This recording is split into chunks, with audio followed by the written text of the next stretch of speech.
이 보이스피싱 얘기 여러 차례 해드렸는데 이번에도 이런 일이 있었습니다. 홍순빈 아나운서. 네, 이번에는 이 보이스피싱범과 교회 앞에서 만났다고 하는데 그 교회 앞의 모습을 지금부터 한번 확인해 보도록 하겠습니다. 네, 한 여성이요. 지금 누군가와 전화 통화를 하고 있습니다. 뭔가 좀 초조한 듯 머리까지 매만지고 있는데요. 잠시 후에 이 여성이 교회 앞 휴식 공간에서 검은색 정장 차림의 남성에게 봉투를 건넵니다. 그런데 이 모습을 목격한 흰색 상의의 남성이 그 범인, 그 남성을 뒤따라가기 시작하는 겁니다. 아까 그 돈을 받은 이 정장 차림의 남성이 뛰기 시작하고요. 그 뒤를 흰색 셔츠 차림의 남성이 따라갑니다. 이렇게 따라가고 있죠. 그리고 아까 깜짝 놀란 그 여성이 뒤따라가는 모습이 지금 교회 앞에 있던 CCTV에 포착이 된 겁니다. 네. 제가 미리 답을 얘기해서 김이 빠졌습니다만 오 교수님, 저 상황이 뭔가 범죄가 일어난 현장이라면서요? 네, 그렇습니다. 네.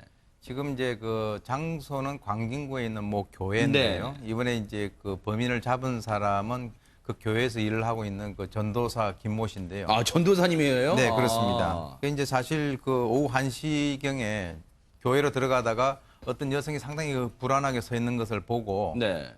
교회 안에 들어가가지고도 이제 CCTV를 계속 관찰을 하고 있는데요. 아하. 근데 이제 그 여성 같은 경우가 상당히 이제 불안하게 어떤 사람하고 지속적으로 휴대폰을 하면서 네. 그리고 이제 자기가 들고 있는 그 가방 안도 이렇게 쳐다보는 그런 여러 가지 어떤 그 모습을 봤는데요. 네. 그것을 보고는 이게 좀 뭔가 이상하다. 왜 그러냐면은 몇 개월 전에요. 네. 이 교회 앞에서 보이스피싱 사건이 있었다는 거죠.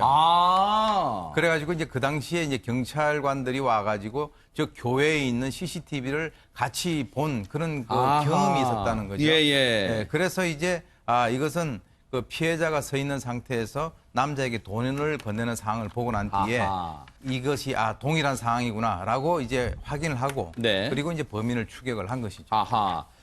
정말로 전도사님이 정말로 순간적으로 과거 몇 달 전에도 있었던 그 일을 딱 생각해내면서 이것도 순간 그런 사건이 아닐까 직감적으로 눈치를 챘다고 하는데 그 전도사 얘기 한번 들어보시고 이어가 보도록 하겠습니다. 그냥 전화 계속 하시고 왔다 갔다 하시고 누구 온지 확인하시고 그런 게 좀 불안해 보였어요. 초조해 보였어요, 여자가 되게. 그래서 제가 돈 줬으니까, 그러니까 돈 줬다는 거예요. 그리고 제가 쫓아가니까 그제서야 사기구나 하고 이제 여자가 놀라기 시작하더라고요. 그래서 일단 잡고 봐야 한다는 생각이 없어서 잡을 수 있겠다는 생각이 있었어요, 그냥. 그래서 따라갔어요, 잡으려고. 최명기 원장님, 하지만 불과 몇 달 전에 비슷한 일이 있다 하더라도 그냥 지나치고 그냥 교회에 볼일 보러 왔겠거니 하고 생각할 수 있었는데 CCTV로 주시했다는 게 대단합니다. 저분이 전도사분이셔서 그래요. 그런가요? 교회라고 하는 것은 이제 네. 본인이 몸담고 있는 것이잖아요. 네. 그 교회 앞이나 교회 근처에서는 뭔가 저런 범죄 행위나 나쁜 일이 있어서는 안 되는 거예요. 아하. 우리가 회사를 다니는 거하고 전도사분이 교회를 다닐 때의 느낌은 다르거든요. 직장 이상이거든요. 아하. 그렇기 때문에 일단 본인의 바운더리에서는 뭔가 악에 해당되는 일이 있어서는 안 되는 거고요. 네. 그리고 사실 저런 일 자체가 어느 교회 앞에서 범죄가 벌어졌다는 게 어떤 그 집단의 입장에서는 추문이 되거든요. 그리고 그런 어떤 부분도 어떤 사명감이 작용한 데다가 네. 저런 경우에 이제 얼마나 주시하고 관찰할 수 있느냐도 어떤 우리가 집중 능력이라 그러거든요. 네. 영어로 서칭 어빌러티라 그래요. 아하. 그게 강한 분이기 때문에 오랫동안 집중할 수 있었고요. 네. 그런 다음에 눈치를 딱 보니까 범죄 같은 거 평상시야 서칭했을 때 지금과 평상시가 다른 부분을 눈치챈 거예요. 네. 그러고 나서 마지막으로 저랬을 때 누군가를 도와줘야 되겠다는 느낌이 있었고요. 네. 그렇기 때문에 도움을 주기 위해서 행동한 거고요. 네. 그렇기 때문에 저 전도사분은 나중에 목사님이 되시더라도 네. 많은 분들한테 도움을 갖다 주실 것 같고요. 네. 더 많은 범죄를 막으실 것 같아요. 아하, 그러네요. 김진우 전도사님입니다. 이 광진구에 있는 한 교회, 그 교회에 전도사 일을 하고 계신, 전도사 직분을 맡고 계신 분인데 저렇게 순간적인 직감으로 이 위기에 빠질 뻔했던, 큰 피해를 당할 뻔했던 여성에게 도움을 줬는데, 근데 오 교수님, 궁금한 게 대체 저 보이스피싱범이 어떤 감언이설로 여성분을 속인 거예요?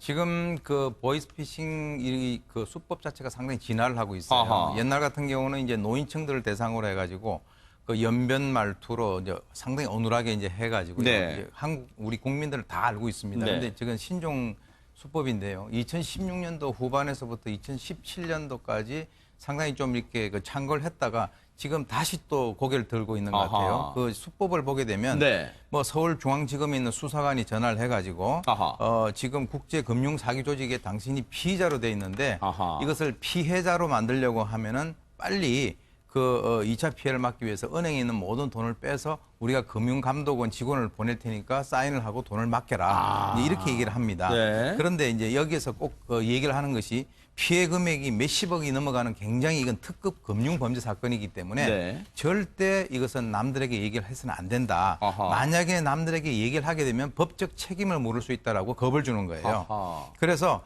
그것에 대해서 좀 이상하게 얘기를 하게 되면 그럼 검찰청에 직접 나서 조사를 받거나 아니면 경찰에 가서 쇠고랑을 차거나 그건 알아서 해라 이렇게 또 겁을 줍니다. 아하, 네. 근데 이 대표적인 어떤 그 피해자들이 20, 30대 여성들이거든요. 네. 그래서 이제 이분들 같은 경우는 상당히 이런 상황이 되면 이제 혼이 나가는 그런 상황이 되고요. 그래서 이것을 우리가 이제 그 범죄 수법 중에서는 대면 편취라 그럽니다. 얼굴을 대면, 맞대고 아하, 이제 네. 돈을 뺏어가는 것인데 아하.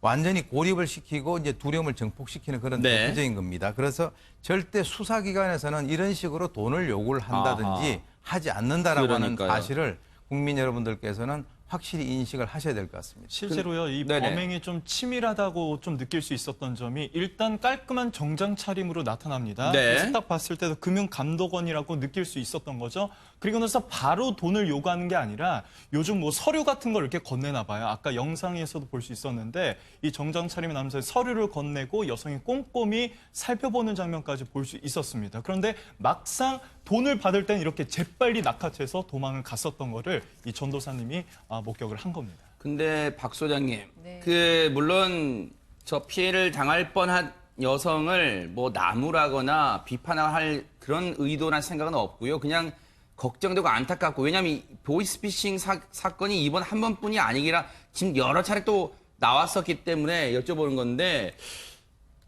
그동안 우리가 보이스피싱 사건은 주로 연세 드신 어르신들이 많이 피해를 당한다고 봤는데 요즘은 젊으신 분들도 피해를 당해요. 그런데 자기가 그런 일에 전혀 관련이 됐다고 생각하지 않으면 경찰 신고할 법도 하고, 그리고 금감원 직원분이라는데 신분증명 보여주세요라고 할 법도 한데 그냥 속수무책 당한다. 왜 그럴까요? 근데 저희가 이제 왜 저런 걸 당하지라고 생각을 하지만 당하신 분들 보면 형사분도 계시고 판사분도 계시고 기자분도 계시다고 아하. 하더라고요. 그러니까 저 순간이 되면 사람이 누구나 좀 불안할 수 있고 약점이 있을 수 있는데 그런 걸 딱 공략했을 때 이성적으로 판단하기보다는 감정적으로 이제 불안함을 파고드는 거죠.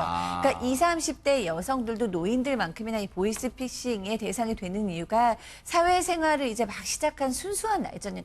정확한 사회성에 내가 이용될 수 있다라는 의심을 아무래도 조금 덜 할 나이기도 하고요. 네. 지금 얘기해 주셨지만, 교수님 얘기해 주셨지만 몇십억이 연관된 범죄에 당신이 연관돼 있다. 그러면은 20대의 여성 같은 경우에는 겁부터 덜컥 나잖아요. 그러겠네요. 그러니까 굉장히 불안하기 때문에 이것을 이성적으로 판단하기보다는 빨리 여기서 벗어나고 싶다. 그러니까 이 당사자인 여성도 교회 앞에서 계속 주변을 서성이면서 아하. 불안했다라는 거예요. 그러니까 네. 그분들이 이 사람이 불안해하기 시작했다. 우리가 성공할 수 있다라는 생각을 가지고 얼마나 공략했는지를 보여주는 한국인 것 같습니다. 다행히 손 변호사님 천만다행으로 잡아서 전도사님 두 분이 합세해서 잡긴 잡았는데 이 보이스피싱범 처벌이 혹시 약한가요? 왜 이렇게 근절되지 않을까요? 처벌이 점점 강해지고 있어요. 그런가요? 다행히도. 네. 그래서 사기죠. 사기인데 이게 전자거래금융법 관련해서 새로운 법이 만들어졌습니다. 네, 그래서 더욱더 엄하게 처벌을 하고 있죠. 전자금융거래법이 만들어졌기 때문에. 네. 그리고 그동안에는요. 주범들은 이제 잡았을 때 엄하게 처벌했지만 단순 인출책이나 이런 하부에서 가담한 그런 사람들 같은 경우에는 그래도 좀 선처가 있었거든요. 근데 최근에는 그렇지도 않습니다. 그래요? 그래서 네. 단순히 가담했다 하더라도 심지어 고등학생들도 이제 이렇게 아르바이트 형식으로 해서 가담하는 경우가 있어요. 세상에, 네. 이런 경우에도 대체로 징역 1년 이상의 실형을 선고하는 그런 추세에 있습니다. 네. 굉장히 사회적으로 큰 무리를 일으키고 영향을 주는 그런 범죄이기 때문에 네. 엄하게 처벌하는 추세에 있고요. 네. 또 구체적인 형량을 결정함에 있어서는 피해자와의 합의 여부, 그리고 또 이 범죄가 처음인지 네. 아니면 그 전에 또 여러 가지 범죄를 저질렀고 그중에 이익을 실제로 취득했는지 네. 여부까지 고려해서 아하. 실제 형량이 결정되겠습니다. 네. 경찰이요, 아마 해당 관할 구초가 아마 광진경찰서인 것 같아요. 광진구에 있는 교회라서요. 보이스피싱범을 잡는 데 도움을 주신 이 두 분의 전도사님께 오늘 감사장과 신고 포상금을 전달할 예정이라고 합니다. 아마 저 얼굴 나갔으니까 아마 저 교회 다니시는 분들은 누군지 금방 아시잖아요. 아마 교인분들이 정말 자긍심도 많이 높아져서 저 두 분의 전도사님께 또 축하의 말도 감사의 말도 전할 거라 생각이 됩니다. 잘하셨습니다. 고맙습니다.